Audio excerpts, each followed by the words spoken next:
Assalamualaikum warahmatullahi wabarakatuh. Selamat pagi, bagaimana kabarnya hari ini? Semoga semuanya dalam keadaan sehat walafiat ya. Sebelum kita memulai pembelajaran pada pagi hari ini, alangkah baiknya kita membaca surat Al-Fatihah terlebih dahulu, supaya pembelajaran pada pagi hari ini dapat berjalan dengan baik dan juga lancar. Al-Fatihah. Baik, selanjutnya silahkan absen di kolom komentar di bawah ini. Kalian tulis nomor absen kalian dan juga nama lengkap kalian. Baik, hari ini kita akan membahas bab 2, yaitu tentang perkembangan peradaban Islam pada masa Daulah Ayyubiyah dan juga tokoh terkenal pada masa Daulah Ayyubiyah. Nah, tujuan pembelajaran pada pagi hari ini nanti diharapkan kalian dapat menjelaskan mengenai perkembangan peradaban Islam pada masa Daulah Ayyubiyah dan juga diharapkan nanti kalian dapat menjelaskan kemajuan peradaban Islam pada masa Daulah Ayyubiyah. Ibu akan menjelaskan materi pada pagi hari ini, silahkan disimak video berikut ini. Perkembangan peradaban Islam dan tokoh terkenal pada masa Daulah Ayyubiyah. Yang pertama, kita akan membahas tentang perkembangan kebudayaan atau peradaban Islam pada masa Daulah Ayyubiyah. Untuk poin pertama, kita membahas tentang bidang arsitektur. Perkembangan kebudayaan di masa dinasti Ayyubiyah ini dalam bidang arsitektur dapat dilihat dari berbagai bangunan yang telah didirikan pada masa Daulah Ayyubiyah. Di situ ada monumen bangsa Arab, terus ada bangunan masjid mirip gereja, ada istana yang merupai gereja, benteng Kairo, madrasah As-Sauhiyah, madrasah Dar al-Hadis Al-Kamilah, Qotoi Al-Fustat, Masjid Agung Sulaiman, dan juga ada Masjid Agung Aleppo. Pada gambar pertama itu adalah benteng Kairo, Benteng Salahuddin Al-Ayyubi. Yang kedua itu ada Masjid Agung Sulaiman, dan yang ketiga itu adalah Masjid Agung Aleppo. Masjid Aleppo ini sudah banyak mengalami perubahan dari bentuk aslinya karena sempat diguncang gempa bumi dan dihancurkan oleh serangan Bizantium dan tentara Mongol. Meski tidak lagi mewarisi struktur masjid peninggalan Bani Umayyah, namun Masjid Aleppo ini sangat dikenal dalam dunia Islam karena mewarisi sentuhan beragam dinasti Islam yang pernah berjaya pada saat itu. Yang selanjutnya, bidang pendidikan dan ilmu pengetahuan. Yang pertama itu membentuk departemen khusus pendidikan dan penerjemahan. Ada Darul Hikam.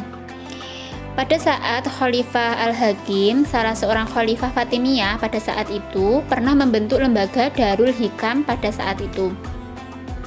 Ketika dinasti Ayyubiyah, Salahuddin Al-Ayyubi mengubah lembaga tersebut menjadi Departemen Pendidikan dan Penerjemahan. Departemen tersebut mampu dan berhasil menerjemahkan dari bahasa asing ke bahasa Arab. Usaha yang dilakukan oleh Khalifah Ayyubiyah untuk memajukan pendidikan. Yang selanjutnya ada mengubah bangunan Al-Azhar.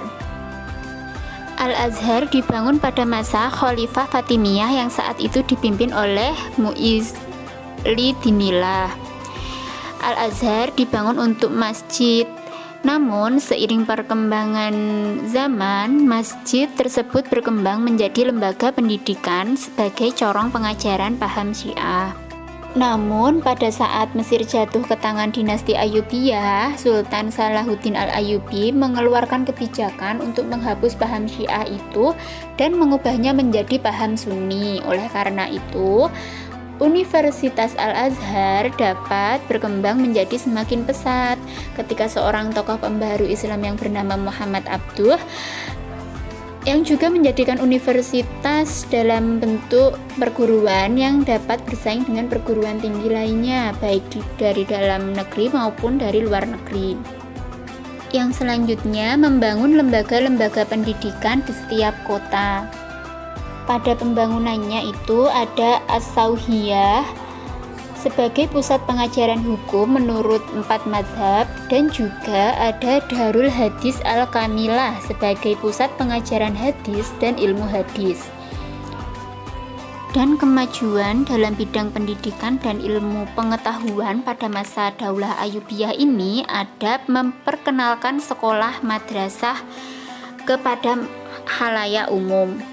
Itu pada masa Salahuddin Al-Ayyubi, Syria menjadi kota pendidikan yang besar.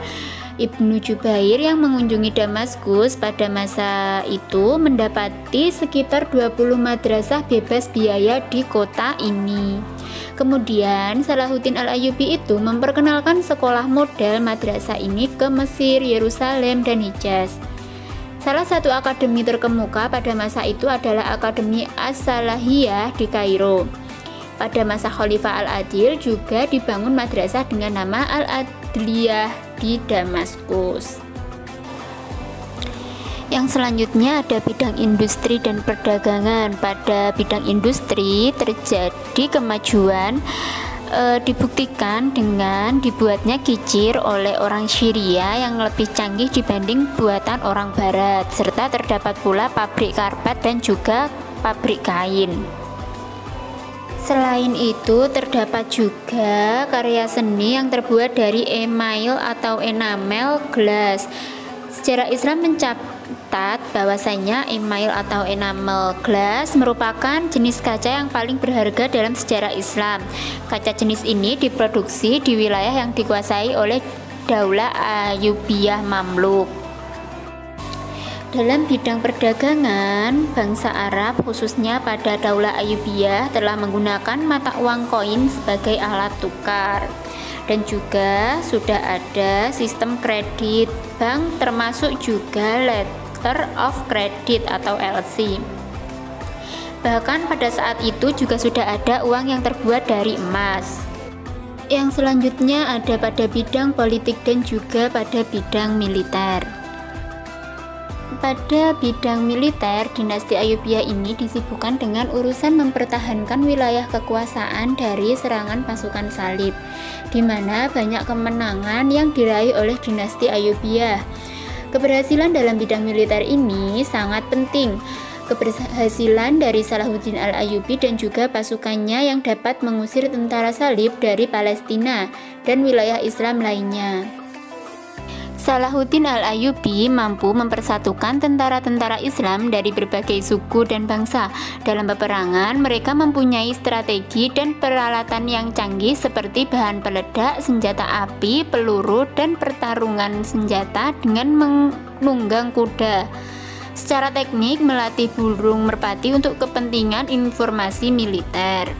Sedangkan dalam bidang politik, dinasti Ayyubiyah membuat berbagai kebijakan dalam membangun pemerintahan.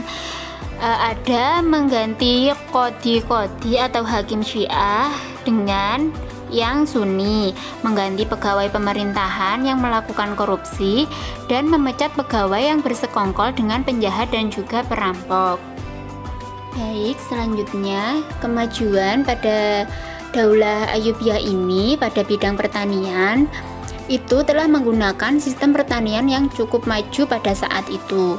Karena sebelum ada Daulah Ayyubiyah ini, kekuasaan Daulah Islam sebelumnya memang sudah maju pada saat itu.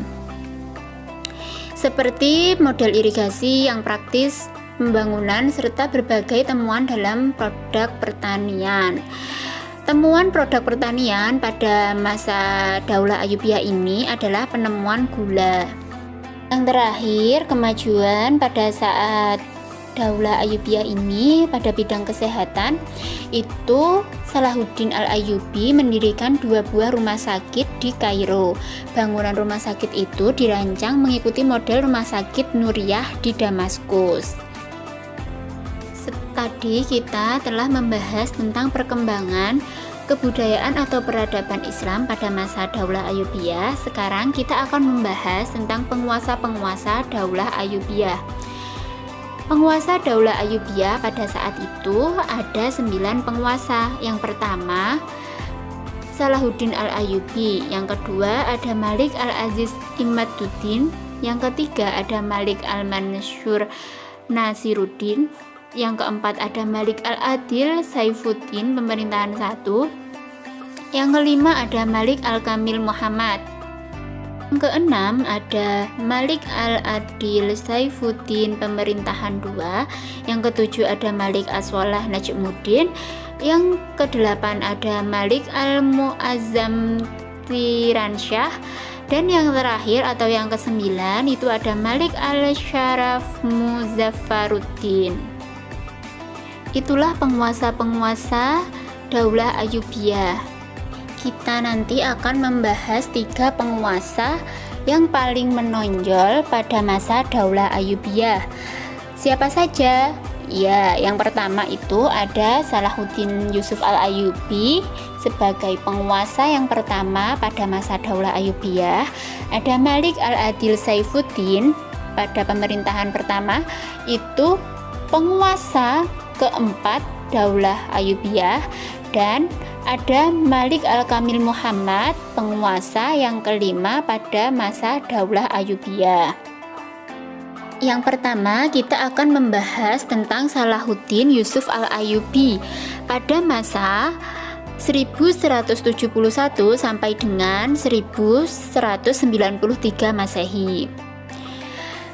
Salahuddin Al-Ayyubi ini lahir di Tikrit, di tepi sungai Tigris, Irak, pada tahun 1137 Masehi. Keluarganya berasal dari suku Kurdi. Ia dibesarkan di sebuah keluarga birokrat terpandang pada khalifahan Islam di Irak. Nama asli dari Salahuddin Yusuf Al-Ayyubi ini adalah Salahuddin Abu Munzafir Yusuf bin Ayyub bin Sadi. Masa kecilnya ia berada di Baalbek dan Damaskus. Pada saat usia 14 tahun, beliau menikah dan menjadi anggota militer Sirkuh.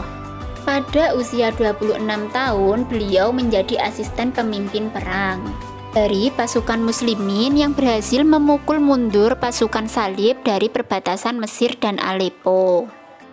Dan pada saat 1169 Masehi, beliau diangkat menjadi panglima perang. Beliau membangun benteng pertahanan di Kairo pada tahun 1183 Masehi. Benteng pertahanan itu diberi nama Qal'atul Jabal yang dibangun di Kairo. Yang selanjutnya adalah Malik Al-Adil Saifuddin pemerintahan 1 pada tahun 1200 sampai dengan 1218 Masehi. Nama lengkap dari Al-Adil ini adalah Al-Malik Al-Adil Saifuddin Abu Bakar bin Ayyub. Dari nama Saifuddin inilah tentara salib memberi julukan Sapadin. Beliau putra Najmuddin Ayyub yang merupakan saudara muda dari Salahuddin Yusuf Al-Ayyubi. Malik Al-Adil Saifuddin pemerintahan 1, beliau sebagai pemimpin pemerintahan dan juga pengatur strategi yang berbakat. Yang terakhir adalah Malik Al-Kamil Muhammad pada tahun 1218 sampai dengan 1238 Masehi. Nama lengkap Al-Kamil ini adalah Al-Malik Al-Kamil Nasruddin Abu Al-Mali Muhammad. Beliau dipuja karena 2 kali mengalahkan pasukan salib, dan ia juga dicaci karena menyerahkan kembali kota Yerusalem kepada orang Kristen. Dan juga beliau menyepakati perdamaian Frederick II. Perdamaian dengan Frederick II itu berisi tentang ia mengembalikan Yerusalem dan kota-kota suci lainnya kepada pasukan salib.